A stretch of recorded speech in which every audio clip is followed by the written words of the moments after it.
Welcome to orb number 2. This is Dildo Knight. We're going to start the orb off with my leopard geckos. We have 5 total. We'll go through their names quickly. Samwise Gamgee, he's the biggest of my leopard geckos. He's a Trempo albino. And here's Quasi. He's a tangerine, possibly. And above him is Godzilla Gremlin, which I call GG. And I have 2 other Trempo albinos, and the smallest of all my geckos is Ripley, and he's the most albino-ish of my Trempo albinos. And we also have Toothless, who is the greediest and the chunkiest of my 5 geckos. They're all in the same enclosure right here. It's a 10-gallon tank, and I had the 3 of them, which was Toothless, Quasi, and Samwise, were all in the same enclosure for about a month. And then I acquired the 2 smallest of my geckos, GG and Ripley, and they all came from the same place, so they're all familiar with each other. They all were hatched around the same time. They all grew up, but for some reason GG and Ripley, the 2 smallest ones, didn't quite fit in with the group. I don't know if they were just too small or they were just irritating the 3 bigger ones, but they was fighting all the time and they rarely got a chance to eat, so I actually ended up putting them in what is now, or used to be, my ball python enclosure, and they're in there now, the 2 smallest ones, and you'll see those coming up in a minute. I finally weaned all of my geckos off of the mealworms exclusively, which the place I got them from, that's what they fed them all the time. They didn't offer anything else but mealworms, and all of them were addicted to them. And I finally weaned them off. They are eating mealworms here, but I do every other feeding put in the crickets, and soon I'll be getting a roach colony started soon, and they'll be getting roaches as well. But they're not addicts anymore with these guys, with the mealworms. They actually, in my opinion, they kind of enjoy the crickets. They get to run around and chase them and crap, so it actually works out for them, gives them a little more exercise. But like I said before, we're going to take a closer look at my 2 smallest ones. Now this was my ball python's enclosure, my just your normal ball python. If you've seen the previous cloud, or excuse me, that's my tarantula cloud series, the previous orb actually. My ball python was in here. I bought this enclosure with the ball python, and with all the intention of putting at least a couple of geckos in there, and these guys occupy that space now. And again, this is Ripley and GG, the 2 smallest ones. They are actually really close. It's one of the things I noticed when they were in the enclosure with the bigger guys, that they were always a pair, so it made perfect sense to put them in here.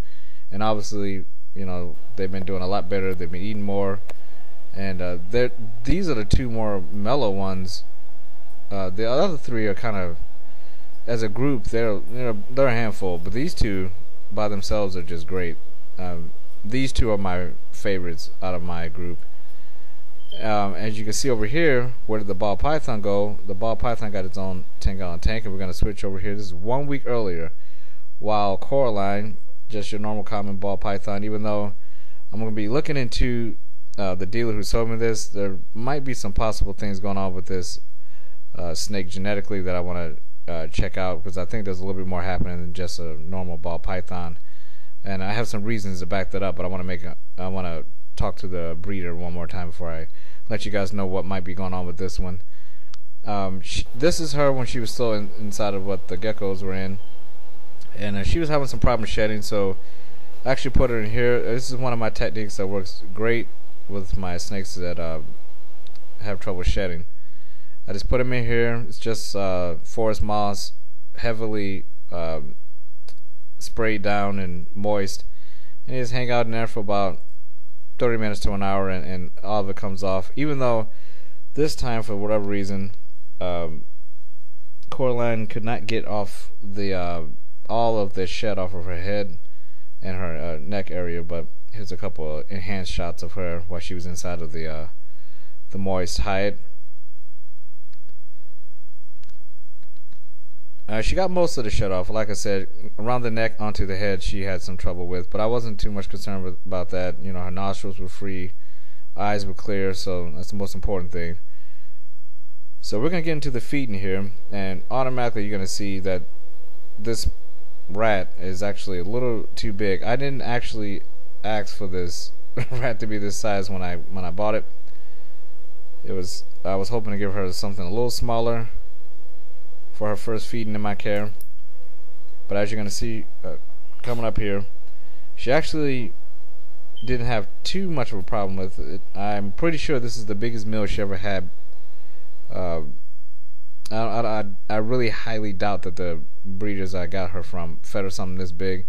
The rat actually looks bigger than on the camera than it did in actual just looking at it with the naked eye. But even so, I still know this is probably the biggest meal she's taken down. But once she got the angle right and got lined up, everything was great. It was one of the reasons why I wanted to take her out of that enclosure, because obviously it was temporary, but she was really run out of space. And she's obviously a good eater. I was not sure how her feeding response would be or how well she would eat. She actually refused it for a couple weeks, and this is the first time she's eaten. I've had her for almost a month, and this is the first time she's eaten. But I could tell she was hungry. She's in a new enclosure now, and I will be showing you that up coming up here just shortly. As far as this one goes down, I mean, like I said, I was not really looking to give her something this big for the first time. But you know, I got a small order of mice, and for some reason I ended up with medium-sized to large rats. I should have checked the bag, but it was just labeled wrong, and the bag was filled wrong. So this is what I got. I offered it to her to see if she would take it, and she took it down.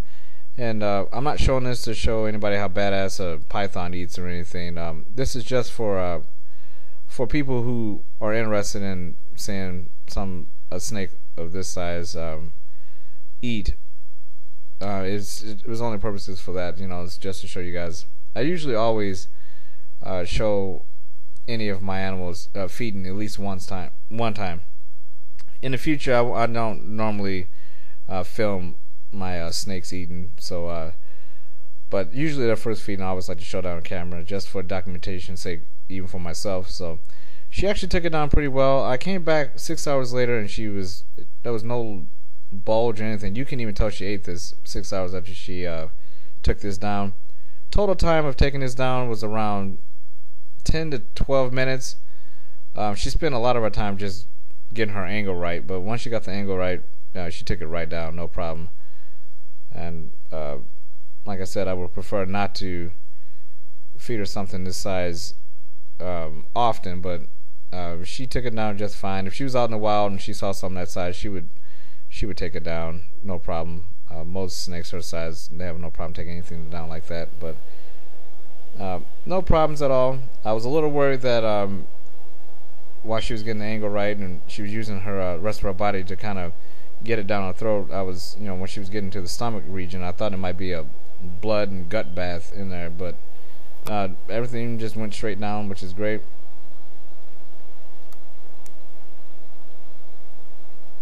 I have a digital scale.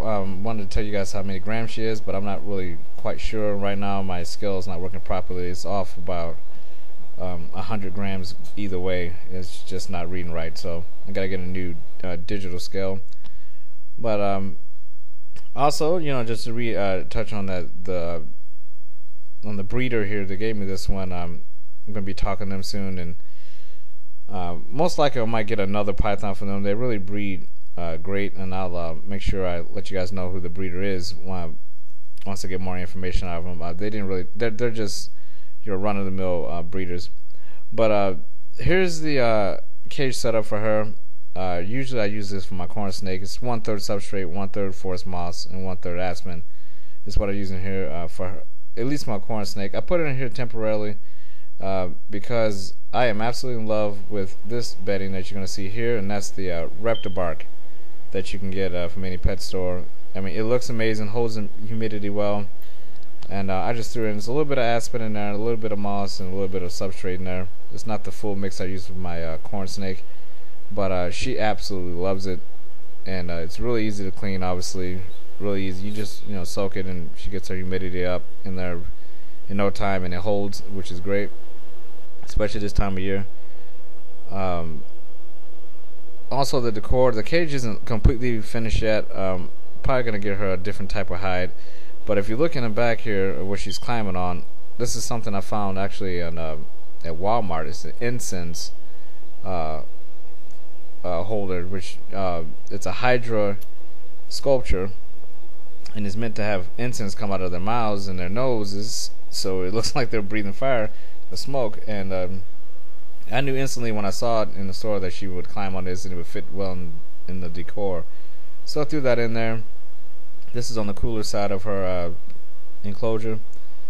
On the right side, on the warm side, I still gotta add some plants in there, but she loves this sculpture. I mean, she just climbs all over it. This was around 2 minutes after I put it in there, and she immediately went on this thing and started climbing around it. And that's the main reason why I got it, because I wanted her to get a little more exercise. She loves to climb, and ever since she's been in this 10-gallon tank, she's been doing absolutely perfect. I mean, just nothing. I mean, she loves the enclosure, and that's great. I always felt like she was uncomfortable, obviously, in the smaller gecko enclosure. But I highly recommend the Reptile bark if you have animals like this.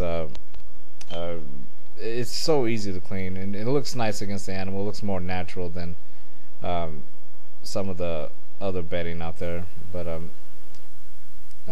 Coraline's doing great, which is the best part. But here's Pacquiao, my Pacman Frog.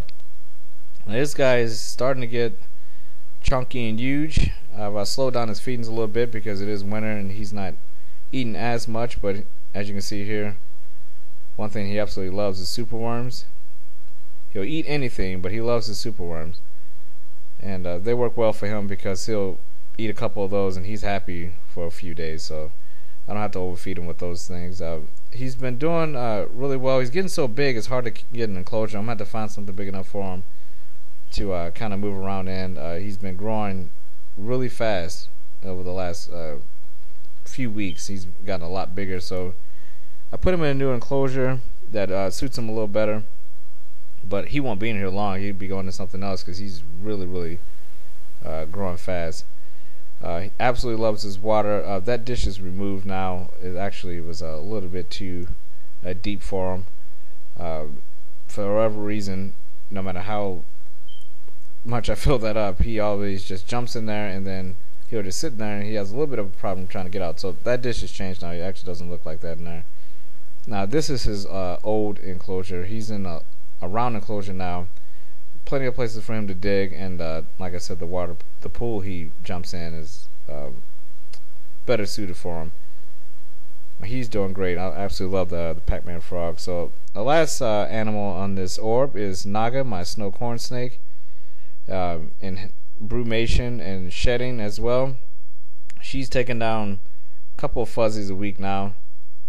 Again, I gotta get the weight on her once I get the scale going again, but she's in a 10-gallon tank as well, for those of you who don't know, and she also has that mix of 1/3 substrate, 1/3 aspen, 1/3 forest moss for bedding.